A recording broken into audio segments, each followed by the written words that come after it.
પુરાણની તો શ્રીમદ દેવી મહાપુરાણમાં ભગવાન શિવના માતા પિતા વિશે જણાવવામાં આવ્યું છે।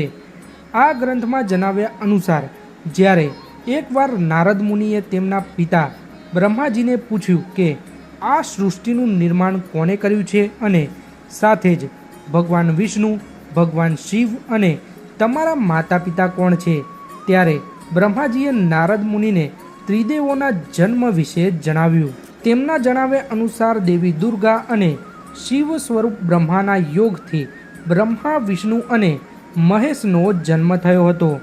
એટલે પ્રકૃતિનું રૂપ લીધેલા માતા દુર્ગા જ અમારા ત્રણેયના માતા છે અને બ્રહ્મા એટલે કે કાળ સદાશિવ અમારા પિતા છે। તેની સાથે જ શ્રીમદ દેવી મહાપુરાણમાં ભગવાન વિષ્ણુ અને બ્રહ્માજી વચ્ચે થયેલા ઝઘડાની કથા પણ જોવા મળે છે, જેના અનુસાર